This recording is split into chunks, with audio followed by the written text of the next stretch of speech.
Let's do the whole rundown of the entire card, Kate, because we have brand new additions. Yeah. Because I am convinced I don't know what all the matches are. Like, I was listening, and then a friend of mine texted me. He's like, "Oh, we're getting a ROH match." Like, we are? I totally missed that. As of this moment, I have 11 matches by my count. And if I'm wrong, chat room, please inform me, okay? So we're going to start here with 0 Hour, which is, of course, their version of the buy-in and kickoff for Ring of Honor. And we have already announced Allison K versus Willow Nightingale in a singles match. We have Tully Blanchard Enterprises with Brian Cage and the Gates of Agony taking on Tony Deppen, Alex Zayne, and Blake Christian. We also have announced on this show Shinobi Shadow Squad, the team of Eli Isom and Cheeseburger, taking on the newly formed team of the Trustbusters, which includes Ari Davari and Slim J. Also, of course, in this group is Parker Boudreaux, recently making their debut in AEW Dark. Also announced on the show, Colt Cabana taking on an episode of AEW Dark that hasn't aired yet. Is that correct? Really? Yeah. This is, I'm pretty sure, like, that's because I'm pretty up to date on that. No, the spoilers got out there, but we haven't seen the match yet. So bravo. This will be the Trustbusters, I guess, TV debut then. Mm-hmm. So we await that. Colt Cabana versus Anthony Henry was also added to this, so maybe this gives us some indication of Colt Cabana's future, perhaps, within the system, maybe being an ROH division star. So that is the 0 Hour kickoff show. And then onto the actual card here at the very, let's just kind of go according to Wikipedia order, okay? For the ROH World Championship, we have Jonathan Gresham versus Claudio Castagnoli. Do you have a prediction for who comes out of this as champion?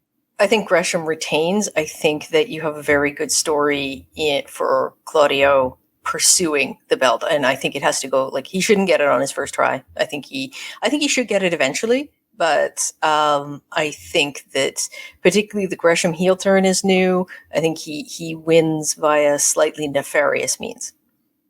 I'm in agreement. I think Gresham is just beginning this heel run. Claudio Castagnoli, to me, can afford the loss. Like, he's just building his story of ultimately winning a world championship, and whether it's an AEW or Ring of Honor, I want to see that story told a little bit longer. I don't want the guy to win on first try. So I hope they have a tremendous match. I'm really looking forward to it, but I see Gresham coming out of this one. For the TV championship, we have Samoa Joe taking on Jay Lethal with Sanjay Dutt and Satnam Singh in his corner. Who do you see coming out of this one as the champion? I think Joe retains. I think that Joe he's a star for them. And if they are trying to draw people to Ring of Honor, it's been awkward because he has been away filming. But once he gets back and is in the swing of things, I think he'll be a phenomenal TV presence. And oh my God, did you see the photo of him this week? He shaved his head. Joe? Really? Yeah. He looks he's terrifying. Like, however scary looking he was before, he shaved his head. It's like, holy crap. Like, if I were Jay Lethal, I'd just run.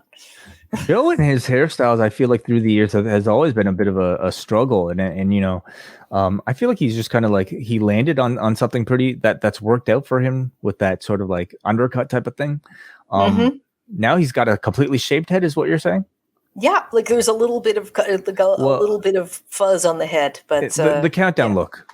Yeah, what he had on the countdown.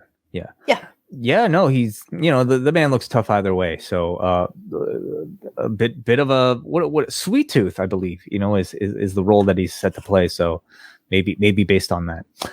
Okay, so I agree. I think Joe keeps it. Wheeler Yuta versus Daniel Garcia, ROH Pure Rules Championship. Who do you think wins?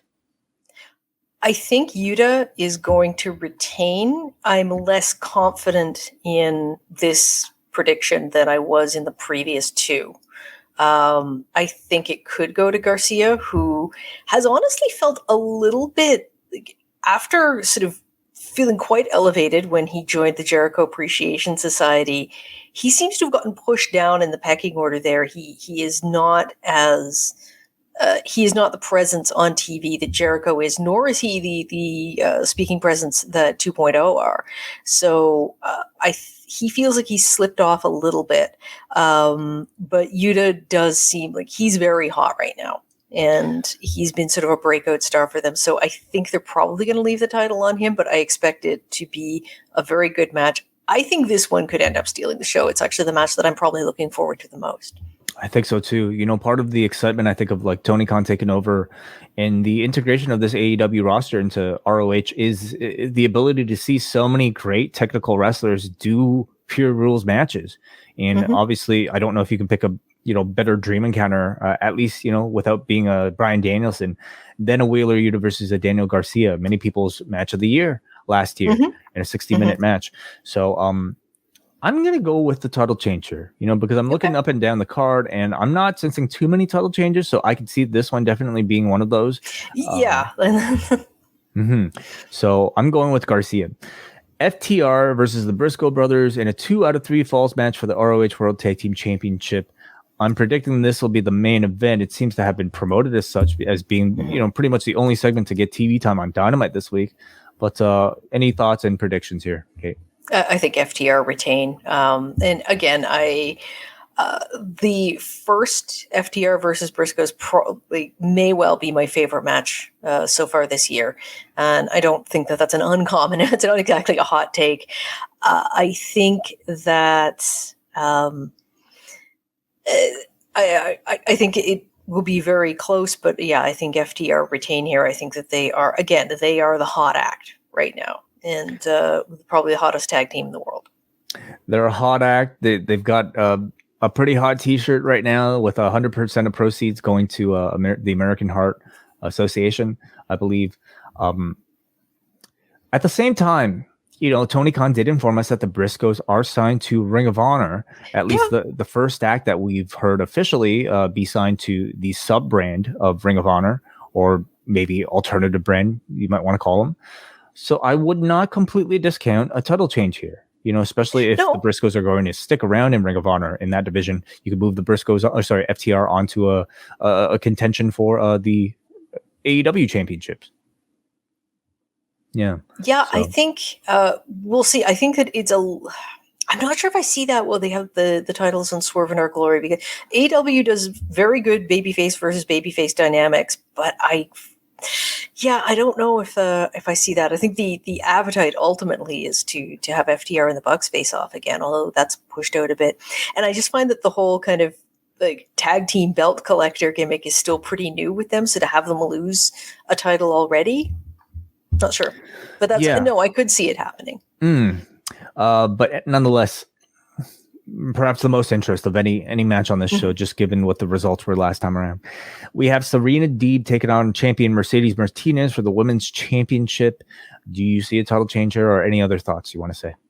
I do. This is the title that I do think may change hands. I think that they have done a very good job in terms of presenting Serena Deeb's character. She's sort of hit her stride as a heel. Mercedes, I love her. They have not done a great job of establishing her as a character. I think it didn't help that she debuted as kind of a run-in heel and then kind of did a babyface turn. And it's like she's had limited exposure since then. I was hoping actually that they were going to keep her and Serena together as a team for a while, but obviously the direction is to have them fight for the title. But I think that they may put it on Deeb, who's been a much bigger presence for them and who doesn't, having lost the match to Thunder Rosa, she doesn't really have a role on AEW per se right now. That's a great point. Yeah. I would agree with that. Deeb seems like she's the person with the larger presence right now in professional wrestling, I would say. And it's a real shame that I don't think, Mercedes Martinez really had the time with this run to be built at all as any sort of significant character on AEW TV. Whereas Serena Deeb has, even without the championship. So I think to fly that ROH flag, I could see Deeb maybe getting a bit more value out of it, and the company getting a bit more value out of Deeb holding it. So I would agree with you with the title change there. And then we also have the Righteous, Vincent, Bateman, and Dutch with Vita Von Star taking on Dalton, Castle, and the Boys in a 6-man tag team match for a title that I had no idea was still active, the ROH 6-man tag team championship. Okay. I'm kind of stymied with this one. Like, it's just, I mean, you want to talk about no build?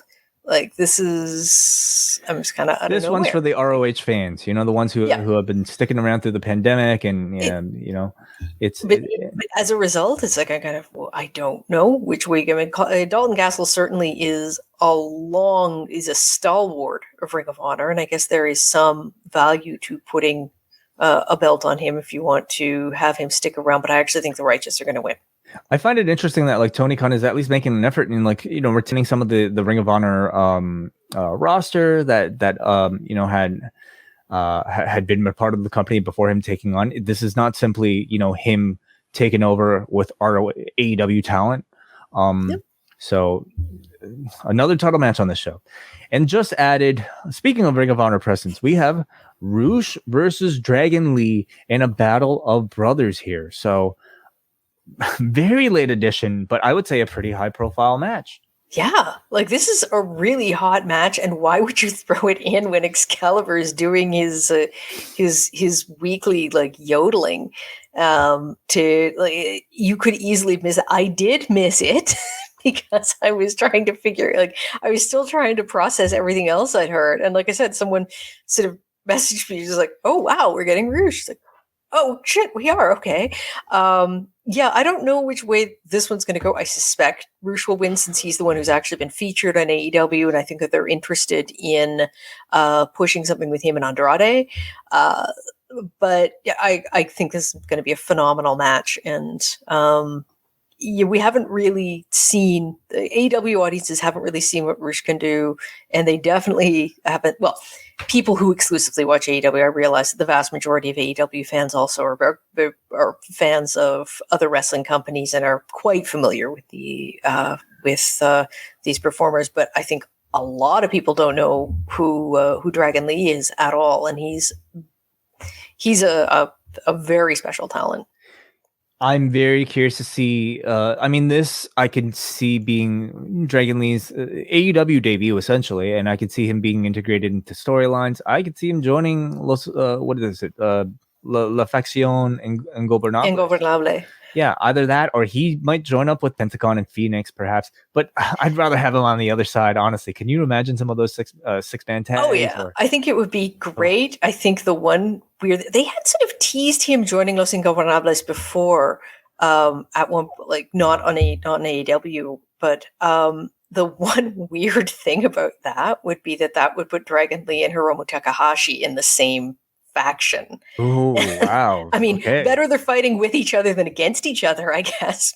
Yeah, that certainly. would, you know, I'm not quite sure how how good they are with each other. They've fought each other since the match where he broke Hiromu's neck, but that, I don't know. That would strike me as weird. I will say Rush's debut thus far has, to me, not been very good. You know, in that, like, he was introduced in a backstage segment to what felt like very little fanfare, had some kind of whatever appearances in a battle royal, something else that I don't even remember at this point. So to me, he's made absolutely very, very little presence in AEW TV. Yeah, there was the match where he interfered and then Andrade lost anyway. Yeah. Or the private party lost anyway. Exactly. Like, well, what the hell are we doing with that? Like, why did you, like, no. He's really felt like nothing, but I could see them specifically putting this match together between him and the opponent that he probably knows better than any other person on this planet as a way to showcase the both of them, to really put Rush on the map. And this can really very much steal the show. So that is the card, everybody. 11 matches thus far, unless I'm missing something, they're going to announce something else that we haven't mentioned yet. But at this point, those are our thoughts. We want to get to your thoughts on any of the shows that we've seen today, or really anything else in the world of